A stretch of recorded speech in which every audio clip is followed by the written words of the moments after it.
Video को like कर दें, चैनल को सब्सक्राइब कर बेल आइकन ऑन कर लें। कमेंट में बताएं वीडियो को आप किस जिले से देख रहे हैं।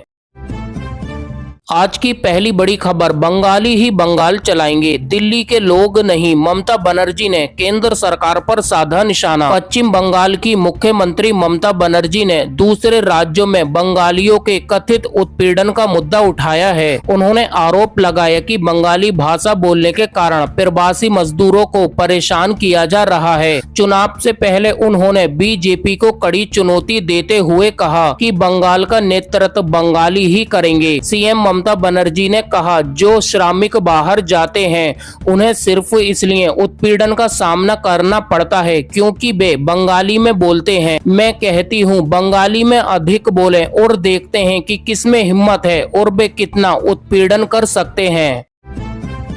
अगली बड़ी खबर, नागरिकता से पहले वोटर लिस्ट में सोनिया गांधी का नाम, कोर्ट ने फैसला रखा सुरक्षित। दिल्ली की एक अदालत ने कांग्रेस नेता सोनिया गांधी के खिलाफ भारतीय नागरिकता प्राप्त करने से पहले 1980 की मतदाता सूची में नाम दर्ज कराने के आरोप पर फैसला सुरक्षित रख लिया है। याचिकाकर्ता का दावा है कि सोनिया गांधी ने जाली दस्तावेजों का इस्तेमाल किया। अदालत ने याचिकाकर्ता की दलीलें सुनने के बाद फैसला सुरक्षित रखा है।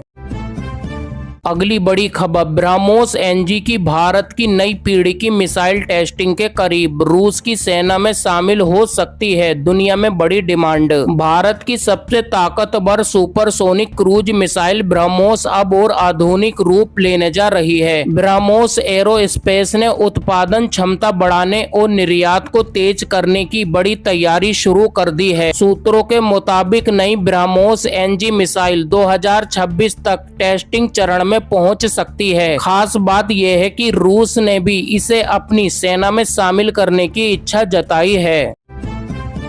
अगली बड़ी खबर, उत्तर प्रदेश से, जमीन कब्जा मुक्त कराएं, दबंगों को सिखाएं कानूनी सबक, जनता दर्शन में सीएम योगी का सख्त निर्देश। मुख्यमंत्री योगी आदित्यनाथ ने अधिकारियों को स्पष्ट रूप से निर्देशित किया है कि गरीबों की जमीन पर यदि किसी ने कब्जा किया है तो तत्काल जमीन को कब्जा मुक्त कराने के साथ दबंगों को कानूनी सबक सिखाएं। किसी जमीन पर अवैध कब्जा करने वाले, कमजोरों को उजाड़ने वाले से नहीं जाएं। उनके खिलाफ विधि सम्मत कड़ा एक्शन लिया जाए। सरकार किसी के साथ अन्याय नहीं होने देने और हर व्यक्ति के जीवन में खुशहाली लाने को संकल्पित है।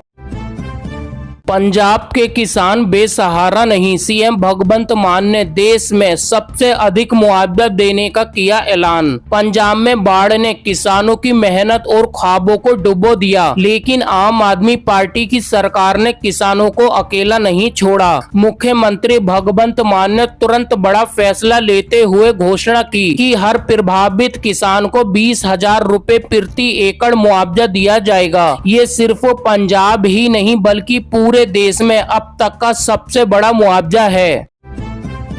अगली बड़ी खबर, रायबरेली में बीच रास्ते रोका गया राहुल गांधी का काफिला, बीजेपी कार्यकर्ताओं ने किया विरोध। राहुल गांधी के रायबरेली में दौरे के बीच जमकर हंगामा हुआ। बीजेपी नेता दिनेश प्रताप सिंह ने अपने सैकड़ों समर्थकों के साथ नारेबाजी की। मंत्री और उनके समर्थक राहुल गांधी के काफिले के आगे सड़क पर बैठ गए और राहुल गांधी को वापस भेजने के लिए नारेबाजी करने लगे, जिसके बाद पुलिस और बीजेपी कार्यकर्ताओं के बीच झड़प हो गई।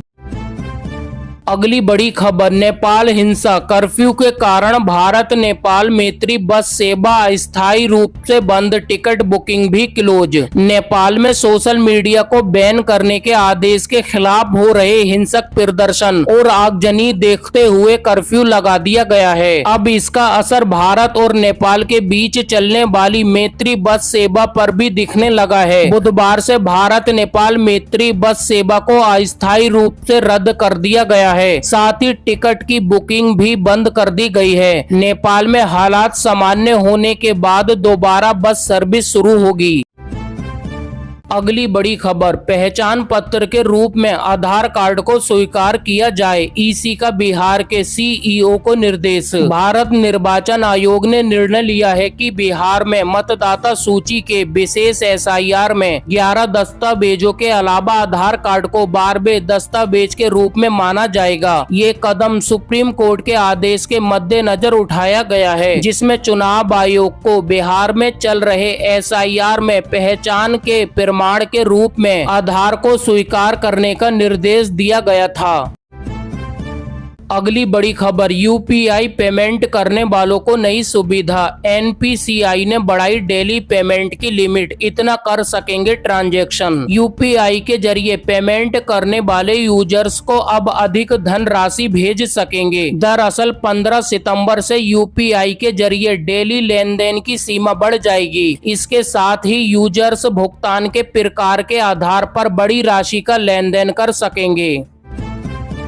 अगली बड़ी खबर, फर्जी खबरों पर लगाम लगाने की तैयारी, संसदीय समिति ने की दंडात्मक प्रावधान में संशोधन की सिफारिश। सरकार ने फर्जी खबरों पर लगाम लगाने की तैयारी की है। संचार एवं सूचना प्रौद्योगिकी संबंधी संसदीय स्थायी समिति ने फर्जी खबरों को सार्वजनिक और लोकतांत्रिक प्रक्रिया के लिए खतरा बताया है। समिति ने फर्जी खबरों से निपटने के लिए दंडात्मक प्रावधानों में संशोधन, जुर्माना बढ़ाने और जवाबदेही तय करने की सिफारिश की है। समिति ने सभी प्रिंट, डिजिटल और इलेक्ट्रॉनिक्स मीडिया संसाधनों में फैक्ट चेक तंत्र और आंतरिक लोकपाल की तैनाती की भी मांग की है।